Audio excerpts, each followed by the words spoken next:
Alright, mga kababayan, mga kaibigan, mga katokis at mga kapots. Kamusta po kayong lahat? And welcome muli dito sa Simply Tokis Vlog. Tayo po ay magbibigay ng maiksing komento, opinion at reaksyon sa mga mainit na usaping politika sa ating bansa. No? Pag-usapan natin mga kababayan, ito pong mga leader ulit ng kampo ng kadiliman kasi may mga kaganapan po sa kanilang dalawa. Yan po ay ang inyong Tokmol na garapatang didisit na Vice Presidente, si Sara Tokmol Duterte, at itong inyong inampon ng Duterte na senador na si Amy Marcos Duterte. Okay, kasi po sikat na sikat tong dalawa na ito sa paninira sa gobyernong Marcos. No, biruin mo, kapatid mo, talagang ito yung classic example na yung isang kapatid ay inggit na inggit sa accomplishment ng kanyang nakababatang kapatid at gustong agawin yung pwesto. Kasi po, ito pa lang si Amy Marcos ay ito ang tambaloslos. Ito pala yung nangangarap na maging presidente. Siguro sabi, ako na lang ang akong lalaki sa pamilya di ba? Di sana Amy, pumunta ka sa bansa na kung saan nagpalit ka ng kasarian, nagpakalalaki ka, para at least ikaw yung tumakbong presidente, hindi si Bongbong, di ba? Kasi po, bakit po nasabi natin itong si Amy Marcos ay ito pala yung may ambisyon, no? Sa imong ambisyon, wag kang tambaloslos, di ba Amy Marcos? Ay nagpapakatambaloslos ka, animal ka no? Nagpapakagaga ka para lang pala makuha mo yung pwesto ng pangulo. Baka naman hindi vice presidente talaga ang gusto mo. Ha? Pagka pangulo, nako, delikado pala si Sara Duterte. Nako, Sara Duterte, wag mong kuning vice presidente yang si Amy Marcos mo sa 2028. Aahasin ka rin yan, makakarma ka kung anong ginagawa mo sa Pangulong Marcos. Ganyan ang gagawin ni Amy Marcos. Matindi ang ambisyon di ba? Kasi, kaya bakit natin nasabi yan? Dahil nung binira siya ni Attorney Princess Abante, ang spokesperson ng HOR tungkol dyan sa San Juanico Bridge, no, yung proyekto ni Apo Lakay Payan, sa rehabilitasyon yan, sabi ni Attorney Abante, ambag mo? Kasi itong si Amy Tuta ng Duterte ay nagsalita tungkol sa San Juanico Bridge. Sabi niya, naaawa ako, nalulungkot ako, bakit nagkaganyan? Oo, wala nangyari. Laki ng pondo dyan. Nung 2018 pa, 450 million ang binigay dyan, mga kababayan. May kumakatok sa bintana namin. Ha? Bakit nangyari? Ang ini-insinuate niya, ninakaw ng kampo ni Martin. Pinaganda lang, dinekorasyonan ng ilaw, pero hindi talaga tinignan yung quality na nung matanda na yan Nung panahon pa nung tatay ko pinagsisilbihan ng mamamayan, ng tulay na yan. Ganun po ang lintayan ni Amy Marcos Duterte. No? So, na-call out siya. Ambag mo? Senator ka pa man din. Ginawa mo? Diba kasama kayo sa power of the purse? Ngayon, binalikan po ni Tokmol, Amy Marcos Duterte, si Attorney Princess Abante. Alam nyo naman yang si Babalina, tulad po yan ni Sara Duterte. Rebellious po yan. Kaya nga tulad ng sinasabi ko sa inyo sa live stream, si Amy Marcos, nakikita niya yung younger version niya kay Sara Duterte. Kung gaano siya kabalahura, gaano siya ka-undiscipline na anak ng Pangulong Marcos Sr. Rebellion niya, inamin niya, pinoprotesta ko sarili kong tatay sa daan. Diba? Prodigal daughter, mga kababayan. Feeling din siya entitled.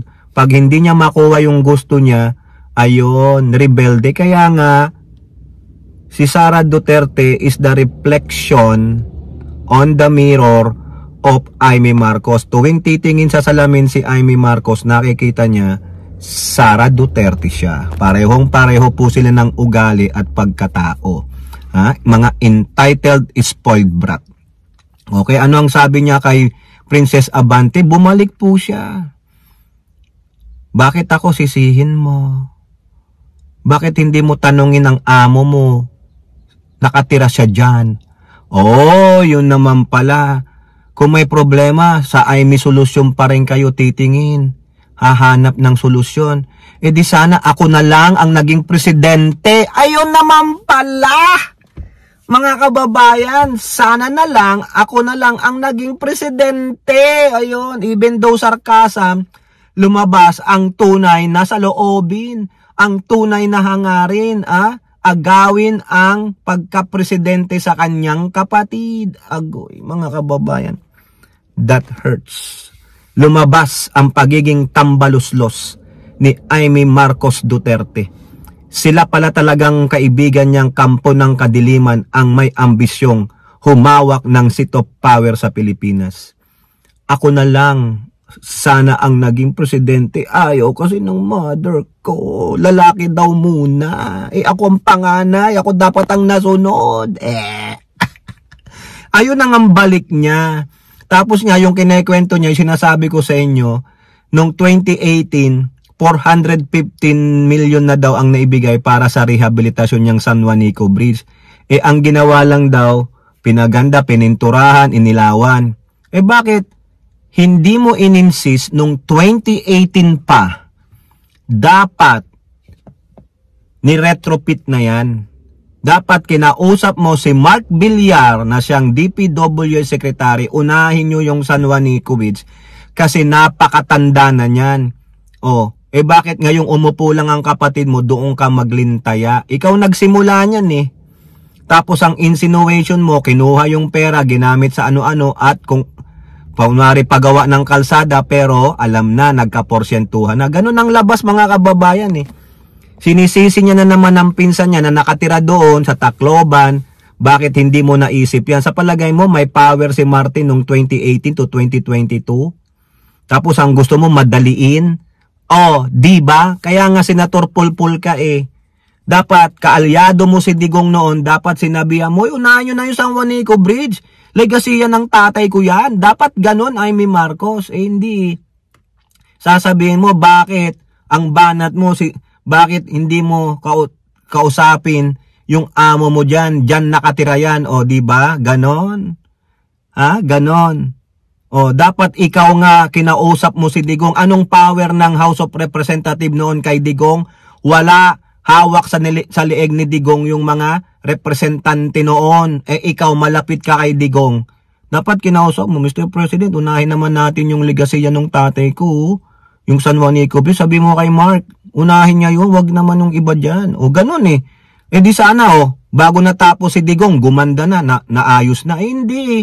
Naging tamilmil ka din, sunod-sunuran ka kay Digong, di ba? Walay, tapos sisisihin mo si Martin. Tapos sabi mo, may insinuation niya, kinurakot yung pera, 415 million. Pinaganda lang, pininturahan, inilawan. Ilabas ebidensya.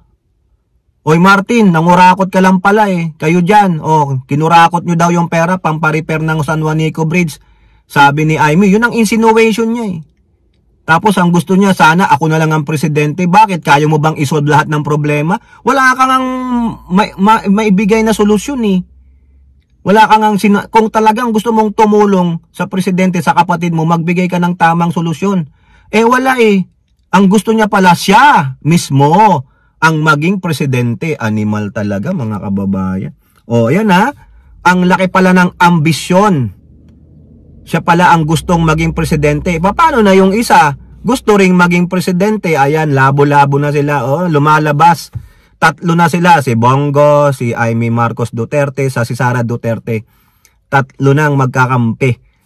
Maglalaban-laban sa pagka-presidensiya sa 2028. Okay, talking about Sara Duterte, pinasasagot na po siya ng ombudsman within 10 days doon po sa pinal sa kanyang kaso ng House of Representatives, yung malversation of funds dyan po sa DepEd at yung siyam pa na sinama ng HOR. Talagang tinuluyan siya kasi ayun ang rekomendasyon mga kababayan ng House of Representative Committee ni Joel Chua na Good Government and Public Accountability. Sinabi nila, we are recommending filing charges against the Vice President and 9 others. So, nandiyan po yung listahan mga kababayan ng 9 others. Yan po ay yung patungkol sa mahigit milyon-milyong mga pondo ng DepEd at confidential funds na hindi maipaliwanag ni Sara Duterte.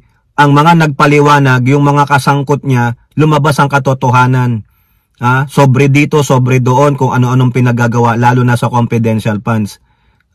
So, hindi niya madepensa. O yan, dalin sa korte, tiyak, didepensa yan. 10 days. Pag hindi daw sumagot, within 10 days, ang kampo ni Sara Duterte, tuloy-tuloy po yan sa hearing.